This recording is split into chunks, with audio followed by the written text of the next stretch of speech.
Continuando con el viaje, ahora nos toca visitar el complejo nurágico de Santa Cristina,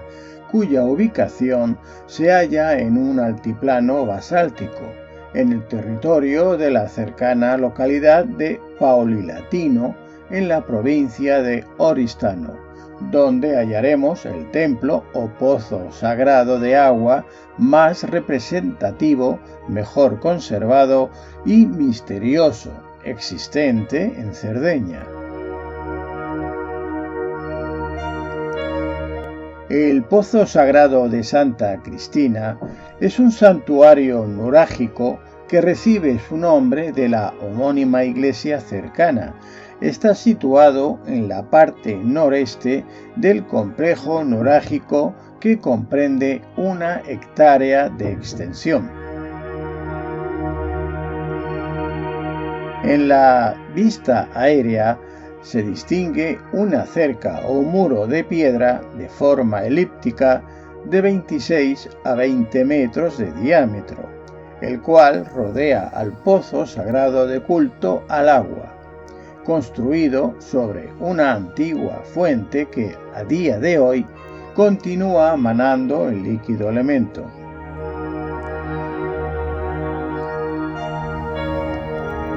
Según la arqueología oficial,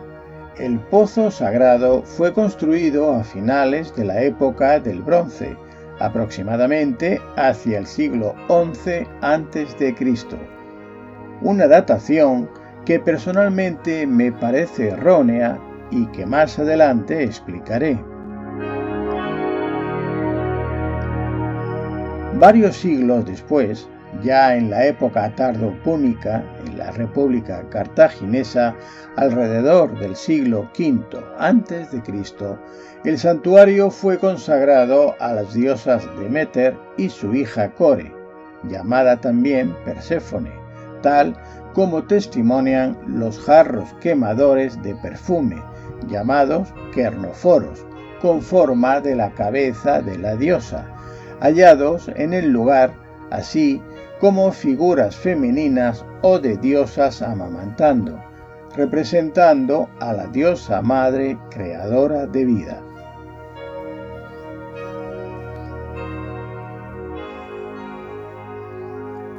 El templo del pozo sagrado está construido con piedras de basalto finamente elaboradas,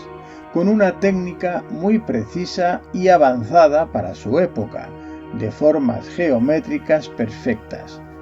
Está formado internamente por un atrio con una escalera descendente de 25 peldaños con forma trapezoidal, único en su género, y un habitáculo circular subterráneo con un diámetro de 2,54 metros en su parte final, que contiene el agua que emana de las paredes del pozo y donde supuestamente se realizaban los rituales sagrados. La base del pozo está constituida sobre una base de roca natural, donde aparece excavada una concavidad de unos 50 centímetros de profundidad, en la que se acumula el agua que emana del manantial, llegando a alcanzar la altura de los primeros escalones en las estaciones de invierno y primavera. Desde la base del pozo hasta la superficie hay una distancia de unos 7,15 metros de alto, cerrado por una cúpula de piedras llamada tolos, en cuyo centro hay un agujero de unos 35 centímetros de diámetro, por donde pasa la luz que se refleja en el agua del pozo. El lado frontal de la escalera reproduce una escalera inversa.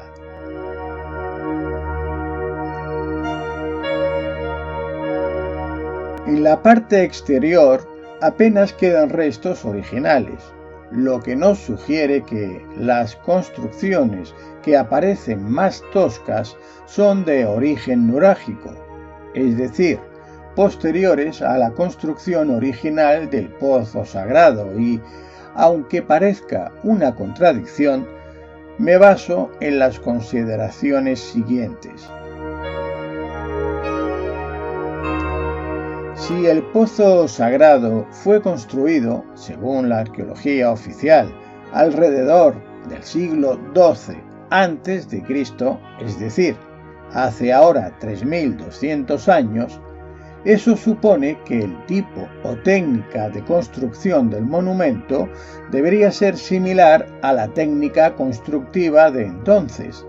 Y si observamos la técnica constructiva del momento, tanto en la isla de Cerdeña como en Grecia o la República Cartaginense, así como los restos de construcciones existentes en la isla correspondientes al siglo XII a.C., veremos que no se parecen en absoluto a la técnica utilizada en el pozo sagrado de Santa Cristina, ya que es única y muy adelantada a su tiempo. Solo existía una técnica constructiva similar en esa época, y esta se encontraba en el antiguo Egipto. De igual modo, como existe el misterio en torno a las grandes construcciones del antiguo Egipto, cuya técnica se asemeja mucho a la empleada en las construcciones de Sudamérica, como son las de Tiahuanaco o Pumapunku en Bolivia, o Machu Picchu, Ollantaytambo y Sacsayhuamán en Perú, por poner solo unos ejemplos,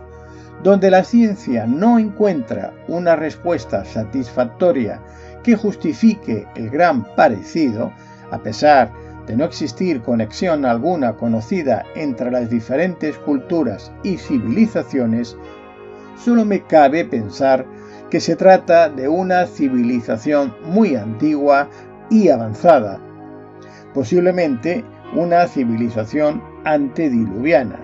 responsable de todas las construcciones anteriormente mencionadas, bien sea por ejecución directa o por dirigir dichas construcciones tan avanzadas para la época en que la arqueología oficial las ha datado.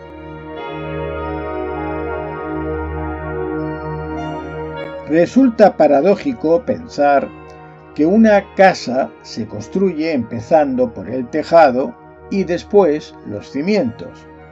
En este caso del pozo sagrado sucedería algo parecido, pues si hacemos caso a la datación de la arqueología oficial, las escaleras y el pozo del santuario habrían sido construidas con mucha posterioridad,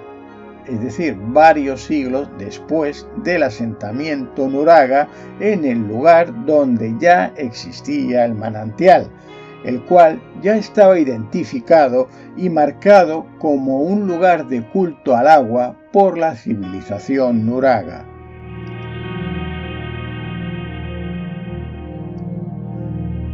Por muy extraño que parezca, la lógica me invita a pensar que dicho pozo sagrado ya estaba construido por una civilización anterior a la nurágica y fue mucho después cuando los habitantes del lugar construyeron sus nuragas alrededor del santuario del agua, debido sobre todo a las propiedades curativas del agua de dicho manantial, que acabó por convertirse en un templo sagrado del culto al agua y a la vida.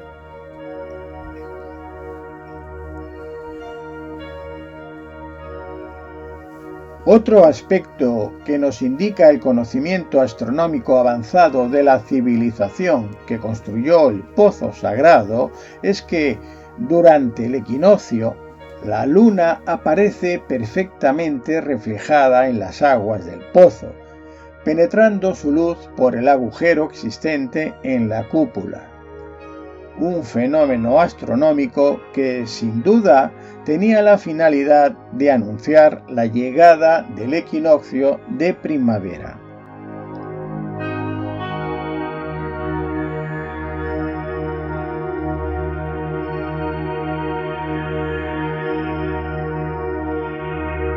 Alrededor del pozo sagrado encontramos varios nuragues que se corresponderían con estancias o cabañas dedicadas a actividades muy concretas,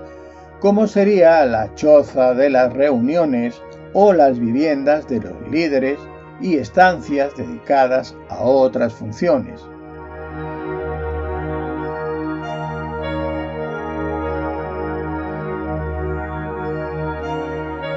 Unos cientos de metros más al sur, en la otra zona del complejo nurágico,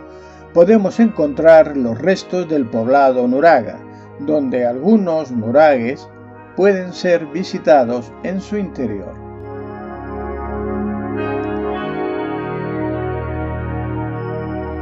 Entre la zona del Pozo Sagrado y el poblado nuraga existe un poblado antiguo cristiano medieval, asentado en el siglo XII después de Cristo.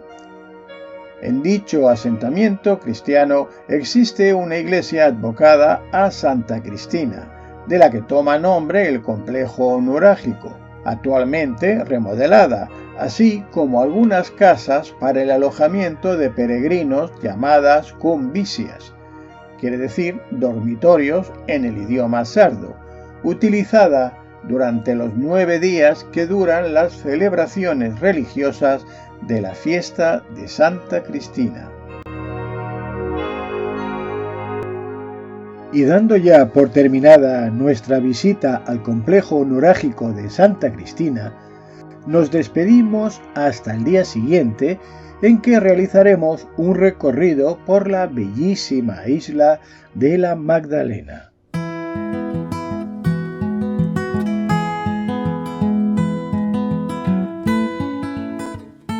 Desde el complejo nurágico de Santa Cristina, situado en la parte occidental del centro de la isla, teníamos que desplazarnos hasta el noreste más septentrional, en la ciudad de Palau, a fin de poder embarcar en el ferry que nos trasladaría hasta la isla de la Magdalena, ya que es el único medio de transporte público para llegar a dicha isla.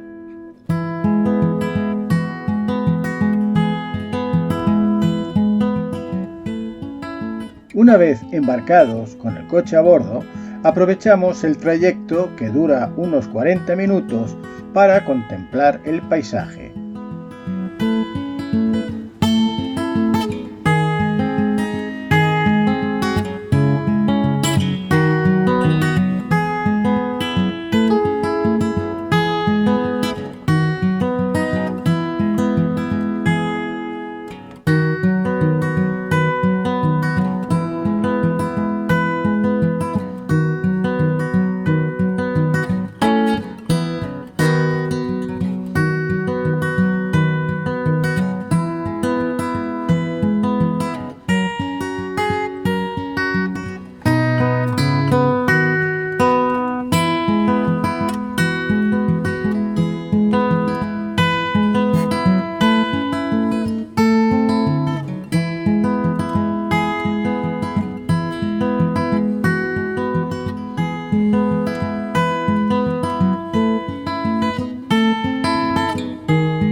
Una vez desembarcados en el puerto de la Magdalena, iniciamos el recorrido por el puerto pesquero y el centro histórico de la ciudad, donde, a pesar de ser un lugar turístico, todavía mantenía el encanto de los pueblos marineros.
Al llegar a la iglesia de la ciudad, no podía por menos que echar una ojeada a dicho templo, pues se trataba de la iglesia de María Magdalena, como no podía ser de otra manera.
Después de terminar el recorrido por el centro histórico, iniciamos la ruta que circunvala a la isla, a fin de poder visitar algunas de las calas y playas más bellas de la isla.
la visita realizada a la isla de la Magdalena, nos quedaba por realizar otra visita a uno de los centros arqueológicos más relevantes de Cerdeña. Se trataba del Parque Arqueológico de Arzachena, donde se hallan ubicados algunos de los mejores complejos nurágicos y las llamadas tumbas de gigantes. Iniciamos el recorrido por el parque arqueológico visitando en primer lugar la llamada tumba de los gigantes de Kodu Etziu,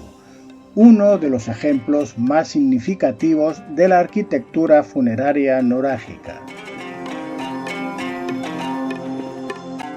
A pesar de que el nombre de la tumba hace referencia a un gigante, la realidad es que se trataba de una tumba colectiva que sirvió como lugar de descanso para los difuntos de la cercana aldea de la Prigiona, lugar que también visitaremos a continuación.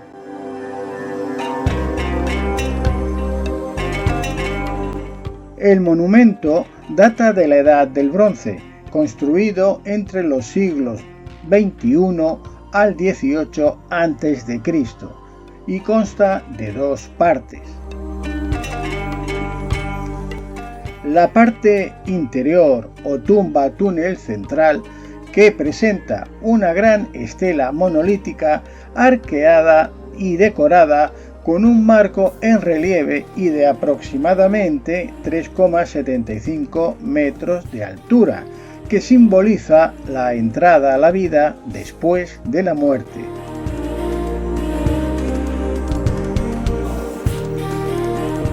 En la base de la estela aparece una pequeña entrada u orificio que se utilizaba para depositar ofrendas en el interior de la tumba, contenidas en vasijas de cerámica.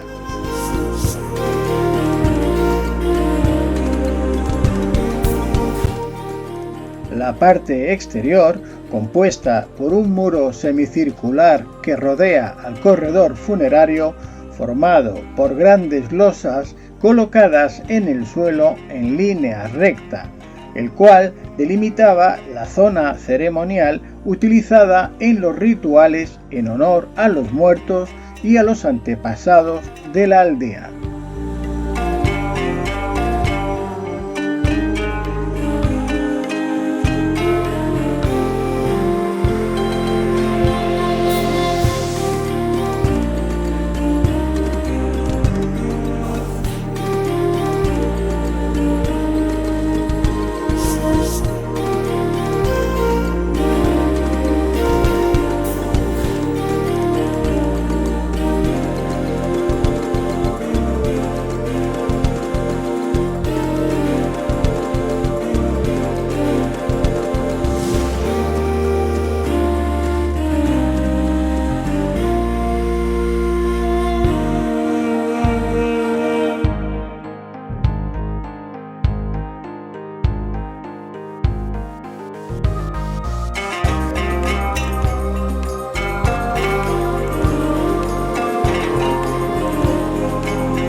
Una vez visitada la tumba del gigante, seguimos el sendero durante unos cientos de metros hasta llegar al poblado nurágico de la Prigiona.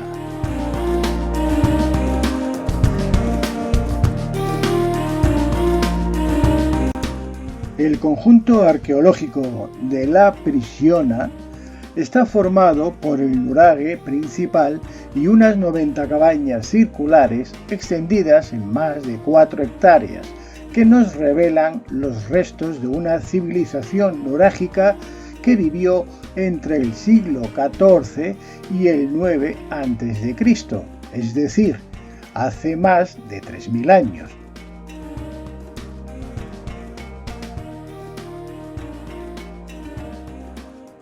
El nuraghe está situado sobre una colina desde donde se podía controlar un vasto territorio del que era el centro de referencia político, económico y social de la época.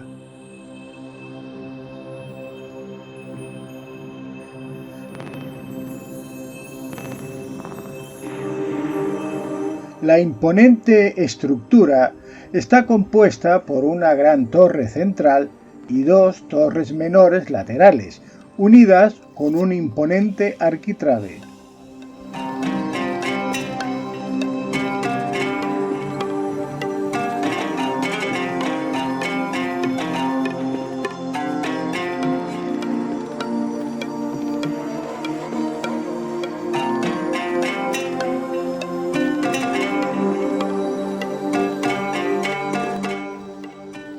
En el interior de la torre central se encuentra una cámara con un techo en forma de falsa cúpula.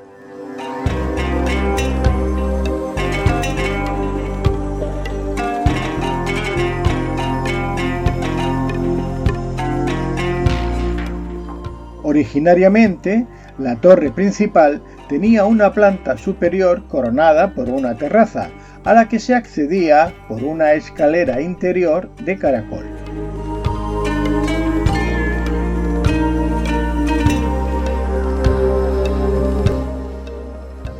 La cámara circular de la planta baja tenía unos 7 metros de altura y estaba cubierta por una falsa cúpula, construida en estilo tolos, es decir, construida por hileras circulares de piedras superpuestas de diámetro progresivamente menor hasta que solamente quedase una piedra en la parte superior.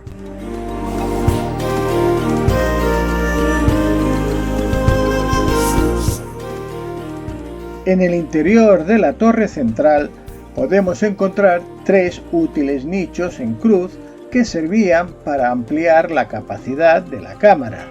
tanto para almacenar productos como para realizar actividades cotidianas o también para prácticas rituales, como sugiere el descubrimiento en el lugar de una pequeña ánfora que contenía varios objetos y fragmentos de bronce.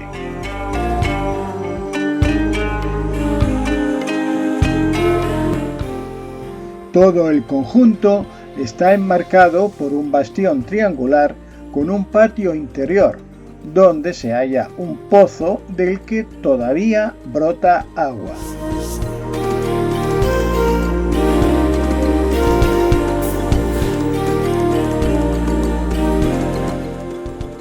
En el exterior de la balaustrada hay un gran patio, delimitado por un tramo de muro,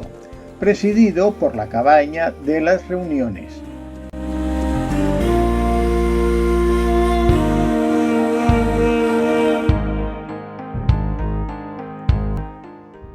Los objetos encontrados dentro de una vasija excepcionalmente decorada sugieren el proceso de reuniones y prácticas vinculadas a la preparación y consumo de una bebida destilada o fermentada.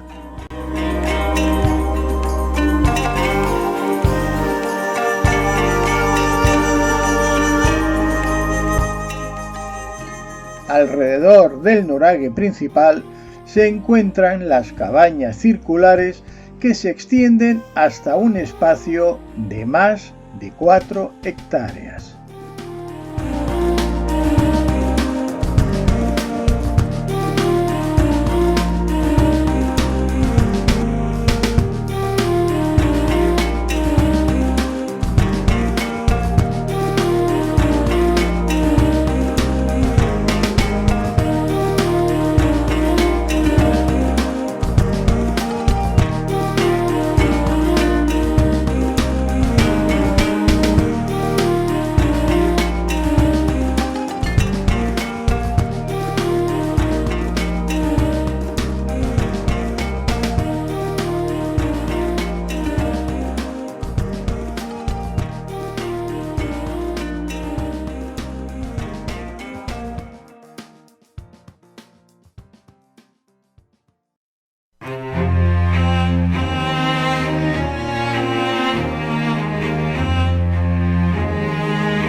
la comuna de Luras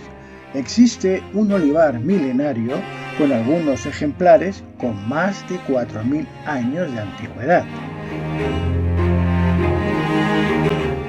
El más antiguo de todos es el olivo llamado el Patriarca, con más de 4.000 años de antigüedad.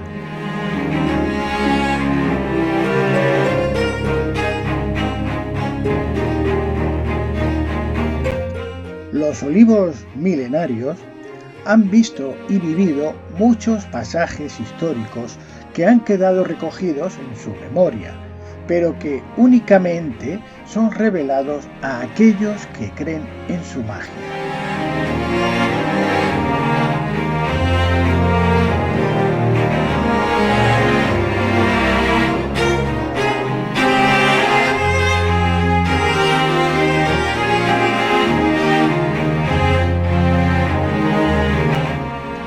Quizás por eso me acerqué hasta el que me pareció que me llamaba para contarme una historia. Así lo hice y me aposenté sobre sus frondosas raíces que sobresalían de la tierra para escuchar una historia increíble que contaré en otro momento.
Ahora ya nos encontramos en la etapa final de nuestro recorrido por el norte de Cerdeña y solo nos queda visitar algunas de las poblaciones más relevantes de esta parte de la isla. En primer lugar, pasaremos por la ciudad de Olbia para luego llegar hasta Santa Teresa de Gallura, visitar sus playas y el Capo Testa.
No podíamos marcharnos de Cerdeña sin visitar la playa de La Pelosa, ya que aunque se encuentra en el otro extremo de la isla y no lo pudimos visitar el primer día, es un lugar imperdible que había que visitar.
El atardecer, con el ocaso del sol, nos indica que ha llegado el momento de partir. Ahora ya solo nos queda regresar a nuestro hotel y esperar el amanecer para embarcar con rumbo a Barcelona.